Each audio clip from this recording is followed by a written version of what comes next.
أعوذ بالله من الشيطان الرجيم بسم الله الرحمن الرحيم رب اشرح لي صدري ويسر لي أمرا عقدة من لساني يفقهوا قولي آمین یا رب العالمین۔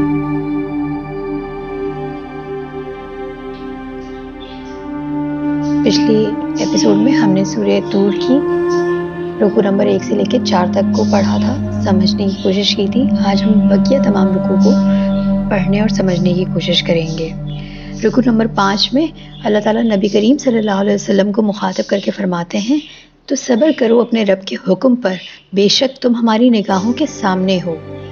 یہ آیت نبی کریم صلی اللہ علیہ وسلم پر صرف نبی کریم صلی اللہ علیہ وسلم کے لیے نہیں بلکہ ہر ایک جو داعی ہے نبی کریم صلی اللہ علیہ وسلم کی باتوں کا، اللہ کی باتوں کو پھیلانے کا، حق کی باتوں کو پھیلانے کے لیے، ان سب کے لیے اللہ تعالیٰ کی طرف سے ایک تسلی بھرا، محبت بھرا پیغام ہے کہ دنیا کی یہ جو باتیں ہوتی ہیں، تانے ہوتے ہیں، الزامات ہوتے ہیں، ان سے دل چھوٹا نہ کرو۔ اللہ کی راہ میں مشکلات آئیں گی مگر وہ سب اللہ کے علم میں ہیں۔ ایسا کوئی لمحہ نہیں کہ جب نبی کریم صلی اللہ علیہ وسلم یا ہر وہ شخص جو اللہ کی بات کو پھیلانے کی کوشش کرتا ہے وہ اللہ کی نظروں سے اوجھل ہے، بلکہ اللہ تو خود حفاظت کر رہا ہے۔ اللہ خود فرما رہا ہے کہ تم ہماری نظروں کے سامنے ہو۔ اس سے بڑھ کر تسلی اور کیا ہو سکتی ہے؟ حدیث میں آتا ہے کہ جو شخص اللہ کے دین کے راستے میں صبر کرتا ہے اللہ اسے عزت عطا فرماتا ہے۔ تو ہمارے لیے بھی یہی بات ہے کہ دین کے راستے پہ چلنے کے لیے، حق کی دعوت کے راستے پہ چلنے کے لیے صبر، حوصلہ اور مستقل مزاجی کا جو ہے ہمیں مسلسل صبر کے ساتھ، حوصلے کے ساتھ اور مستقل مزاجی کے ساتھ اس کام میں لگے رہنا ہے۔ اور یہ الٹیمیٹلی ہمیں اللہ کے قریب ہی کرتا ہے اور ہم اکیلے نہیں ہوتے اس سفر میں، بلکہ اللہ کی مدد، اللہ کی حفاظت اور اللہ کی محبت ہمارے ساتھ مسلسل ہوتی ہے۔ آگے رکوع 607 میں وضاحت کی جا رہی ہے کہ قیامت کا دن کس قدر خوفناک ہوگا۔ آسمان پھٹ جائے گا ایک لمحہ جب پورا نظام کائنات ٹوٹ پھوٹ کا شکار ہو جائے گا، اور یہ آسمان جو ہمیں ہمیشہ محفوظ اور مستحکم نظر آتا ہے بے معنی ہو جائے گا۔ پہاڑ اڑنے لگیں گے، جو پہاڑ زمین میں مضبوطی کی علامت سمجھے جاتے ہیں روئی کے گالوں کی طرح اڑتے ہوئے دکھائی دیں گے۔ ان کی حیت و عظمت ختم ہو جائے گی اور انسان حیرت زدہ ہوگا۔ اس ہولناک منظر کو دیکھ کر شدید گھبراہٹ میں مبتلا ہو جائیں گے۔ نہ کوئی رشتہ یاد رہے گا، نہ ہی مال و دولت یاد رہے گی۔ پھر مومنین کے لیے جنت کی نعمتوں کا ذکر ہے۔ وہ مومن جو ایمان لائے اور نیک عمل کرتے رہے، ان کے لیے ایک لازوال اور بے مثال جنت تیار کی گئی ہے، جہاں وہ رب کی قربت سے لطف اندوز ہوں گے، پاکیزہ ساتھی ہوں گے اور سچی خوشیاں ہوں گی۔ ان پہ کوئی غم یا تھکن طاری نہ ہوگی۔ ہر نعمت ان کی خواہش سے پہلے ان کے سامنے حاضر کر دی جائے گی۔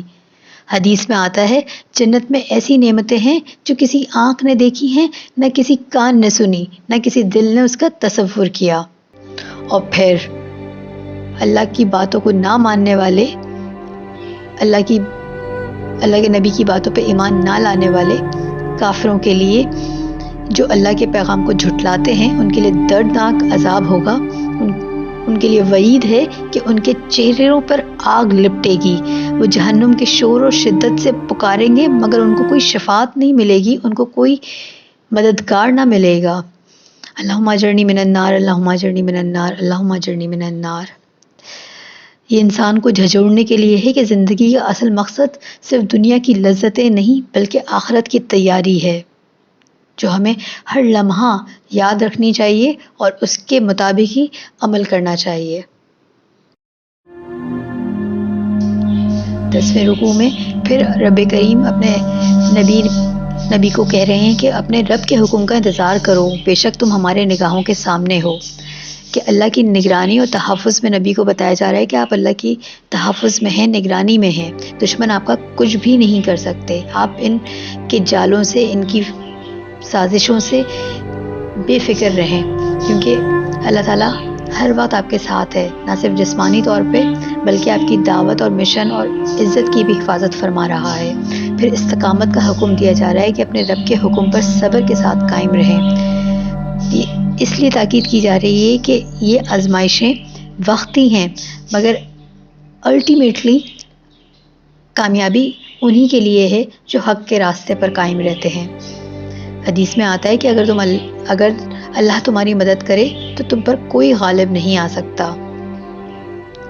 اور پھر جب یہ پیغام نبی کریم صلی اللہ علیہ وسلم کو دیا جا رہا ہے کہ آپ صبر کریں، آپ اللہ کے حکم کا انتظار کریں، تو الٹیمیٹلی یہ ہم سب کے لیے بھی اسی طرح سے ویلڈ ہوتا ہے کہ جب ہم حق کے راستے پہ نکلتے ہیں، اللہ کے پیغام کو، نبی کریم صلی اللہ علیہ وسلم کی باتوں کو لوگوں تک پہنچانے کی کوشش کرتے ہیں تو مشکلات آتی ہیں، لیکن ہمیں صبر اور پھر اللہ تعالیٰ پہ یقین رکھنا چاہیے۔ جو بھی تکلیف آ رہی ہیں وہ ٹیمپریری ہوتی ہیں۔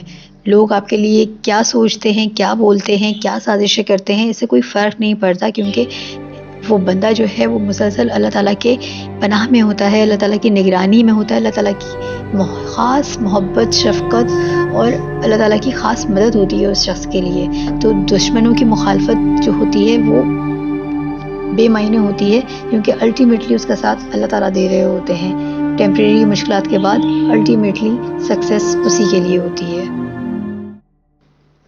رکو نمبر 14 جو اس سورہ کا آخری رکو ہے، اس میں اللہ تعالیٰ کی ربوبیت، قدرت اور وحیت کا، مطلب اللہ تعالیٰ کی حیت کا بیان کیا جا رہا ہے کہ کیا یہ بغیر کسی خالق کے پیدا ہو گئے ہیں یا خود اپنے ہی خالق ہیں۔